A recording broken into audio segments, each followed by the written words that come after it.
پاکستان سے اب تک کیا کھویا کیا پایا؟ دعا اسلم، فیصل آباد۔ 1947 میں قیام پاکستان کے بعد سے قوم کو مختلف پہلوؤں سے نمایاں نقصانات کا سامنا کرنا پڑا ہے۔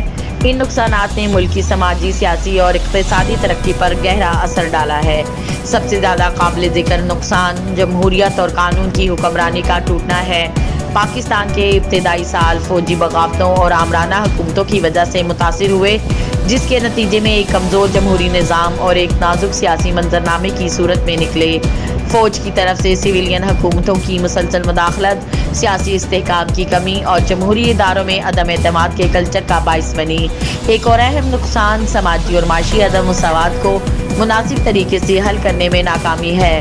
پاکستان کو وراثت میں ایک گہرا منقسم معاشرہ ملا، جس میں دولت کی تقسیم، تعلیم اور صحت کی دیکھ بھال میں واضح تفاوت ہے۔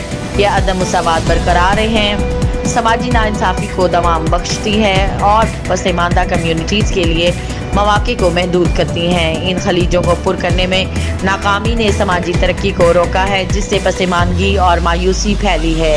مذہبی اور نسلی ہم آہنگی کا نقصان پاکستان کے قیام کا ایک تشویشناک نتیجہ رہا ہے۔ پاکستان کو اپنے قیام کے بعد سے بہت زیادہ معاشی نقصان اٹھانا پڑا ہے۔ وسائل کی بد انتظامی، بدعنوانی اور حکومت کی متضاد پالیسیوں نے معاشی ترقی اور غربت کے خاتمے کی کوششوں میں رکاوٹ ڈالی ہے۔ تعلیم اور صحت جیسے اہم شعبوں میں سرمایہ کاری کی کمی نے معاشی جدوجہد کو مزید بڑھا دیا ہے۔ بہت سے اعلیٰ ہنرمند بہتر مواقع کی تلاش میں دوسرے ممالک میں ہجرت کر چکے ہیں۔ مہارت کی کمی مختلف شعبوں میں ملک کی ترقی کی راہ میں رکاوٹ ہے۔ آخر میں قیام پاکستان کے بعد سے قوم کو جمہوریت، سماجی انصاف، مذہبی ہم آہنگی، اقتصادی ترقی اور انسانی سرمایہ کے حوالے سے نمایاں نقصانات کا سامنا کرنا پڑا ہے۔